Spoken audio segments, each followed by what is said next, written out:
दोस्तों नमस्कार। मैं हूं विनोद कुमार कोवे और वॉइस ऑफ आदिवासी चैनल पर आपका स्वागत है। तो दोस्तों, जो भगवान बिरसा मुंडा जी है, उन्होंने बहुत कम उम्र में अपने लिए, अपने आदिवासियों के लिए जल, जंगल और ज़मीन के लिए अपनी आहुति दी है, अपने जीवन की आहुति दी है। तो उनके साथ अपन को बहुत कुछ प्रेरणा मिलती है।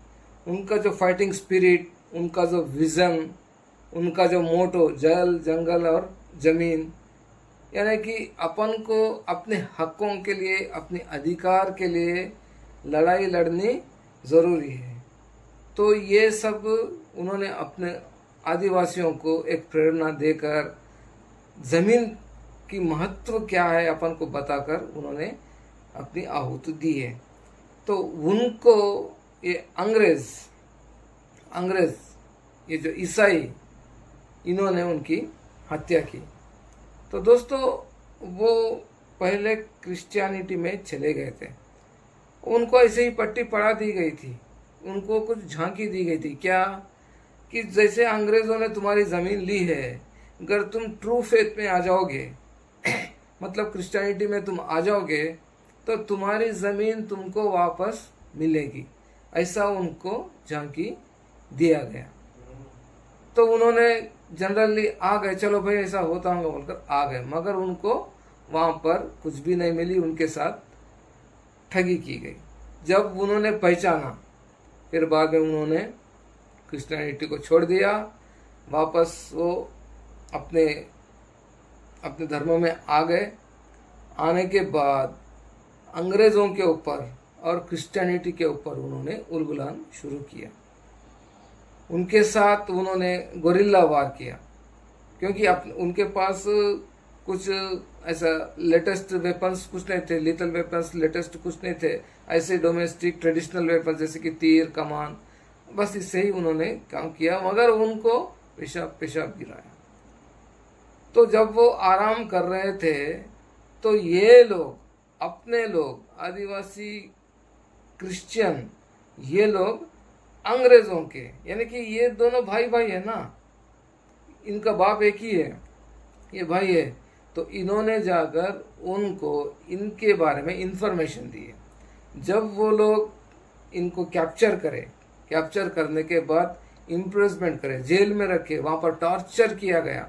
टॉर्चर करते फाइनली इनका कत्ल कर दिए, और बाहर कहे कि कलरा से मर गए। कलरा नहीं मरे, उन्होंने उनको पॉइजन दिया गया होगा या कुछ तो भी किया होगा, तब जाकर उनका देहांत हुआ।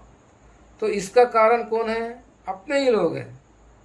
अपने लोग धर्म के खातिर उनका इंफॉर्मेशन उनको प्रॉपर दिया गया कि उन्हें भी कहाँ है, क्या कर रहे, अगला अटैक कहाँ होने वाला है, उनको सब इंफॉर्मेशन दिए। तो अभी जो ईसाई है, ईसाई आदिवासी, इनका दादा या परदादा होगा उसमें कल्प्रिट से, यानी कि बिरसा मुंडा जी की हत्या में इनका ही हाथ है। तो ये तो हो गई पुरानी बात। अभी जो लोग हैं, जो बिरसा मुंडा जी ने बहुत कम उम्र में, अपनी 25 साल के उम्र में, उन्होंने अपने लिए बहुत कुछ, यानी कि वो पहला सेनानी है जो अपन को एक डायरेक्शन दिया है कि भाई तू लड़, जंगल, जमीन और जल के लिए तुझे लड़ना होगा, बिना लड़ाई तुझे कुछ नहीं मिलेगा, तू लड़ेगा ही तो भी जिएगा। जमीन की प्रामुख्यता क्या है उन्होंने अपन को बताया। उनका फाइटिंग स्पिरिट उन्होंने अपन को बताया, आपको लड़ाई करनी है। और उन्होंने क्रिश्चियनिटी के एंड अंग्रेज़ों के खिलाफ उन्होंने लड़ाई और अपना प्राण को त्याग दिया। फिर बाद में उनका जो विज़न, अगर ज़मीन नहीं रहेगी, अगर जंगल नहीं रहेगा, तो हमारे जीवन कैसा होगा, हमारे जीवन पे बहुत सारा इफेक्ट गिर सकता है, अपन लोग कुछ कर नहीं सकते। उनका विज़न था, इसके लिए उन्होंने उनके साथ लड़ाई की और अपने जीवन की आहुति दी, अपने लिए सब कुछ किया। और ये मक्कार लोग, जिन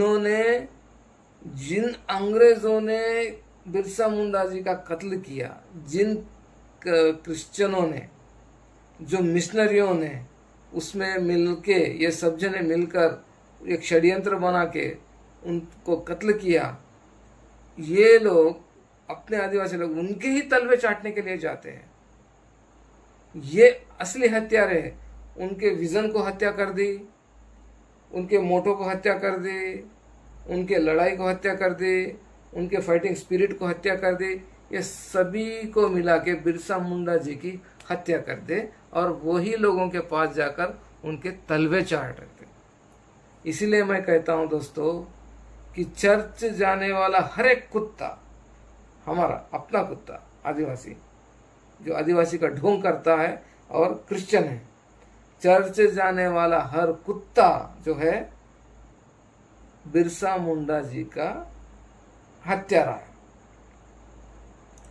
उनका कुछ नहीं रखा, अपने आंखों के सामने देखा झारखंड डायनामाइट के उन्होंने क्या किया। अपने आंखों के साथ देखने के बाद ये लोग उनके साथ क्या परिणाम करे वो पता रहने के बावजूद उनके ही तलवे चाटने के लिए जा रहे। मतलब ये लोग जो है बिरसा मुंडा जी के, उनकी जो जीवनी के कत्लकार है।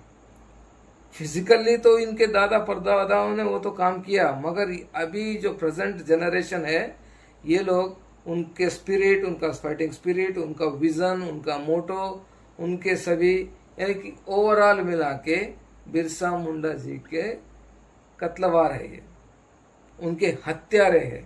हर तरीके से उनकी हत्या की गई। इसलिए मैं कहता हूं दोस्तों, ये लोगों को डीलिस्टिंग करना जरूरी है। इनको जमीन बचाओ रे भाई, तुम्हारी जमीन बचाओ, सीधी तरीके से जियो बोलकर उन्होंने कहा। तो ये पागल हावले अपनी जमीन उनको देकर उनके पास से बाइबिल ले रहे, जमीन दे रहे, धर्म ले रहे। इस तरह से ये इनके अपने जो भगवान बिरसा मुंडा जी का स्पिरिट को इन्होंने हत्या कर दी। ये हत्यारों को डीलिस्टिंग करना ही एकमात्र विकल्प है। इनको डीलिस्टिंग करना है, फिर बाद में जो कुछ भी अपने आदिवासियों में कुछ प्रॉब्लम से बैठ के अपन सॉल्व कर सकते हैं। मगर सबसे पहले डीलिस्टिंग के बगैर आप कुछ भी करो, कुछ भी होने वाला नहीं है। आप कितने भी अधिकार लो, यही लोग लूटने वाले हैं और इनकी मनस्थिति वैसी रहेगी। गुलामी मानसिकता, दिमागी अपंगता इनके ठूस ठूस के भरे होके है। ये लोग ऐसे ही करेंगे। तो दोस्तों इनके साथ करना जरूरी है। क्यों बोले तो ये अभी आदिवासी नहीं रहे। इनका उठना बैठना ईसाइयों के साथ, इनका उठना बैठना अंग्रेजों के साथ। ईसाई ने अंग्रेज के औलाद ये अभी अपने इंडिया में है, वो भी ईसाई, ये भी ईसाई, सबको चलाने वाला वहीं बैठ के है। तो इनका उठना बैठना ईसाइयों के साथ, एक थाली में खाते हैं, एक बिस्तर में सोते हैं, दोनों एक ही है। तो इनको डीलिस्टिंग करना बहुत ही जरूरी है। तो दोस्तों मेरा आपसे एक अनुरोध है, जो भी लाइक माइंडेड पीपल है, एक प्लेटफॉर्म पर आओ यारो, एक प्लेटफॉर्म पर आओ और न्यायिक लड़ाई लड़ेंगे। अपन को कुछ इनको प्रेशराइज करके ये नहीं, एक तर्क पे अच्छे से मुद्दे बनाकर इनको डिलिस्टिंग करना है। तब जाकर अपनी आने वाली पीढ़ी को कुछ न्याय मिल सकता है। वो नौकरी का रहो, वो आरक्षण का रहो, वो सांस्कृतिक हो, परंपरागत हो या फ्यूचर सिक्योरिटी हो, हर तरीके से उनको लाभ मिलना चाहिए। तो please welcome like-minded people to form a uniform platform and let's fight together for the delisting and our rights. Thank you.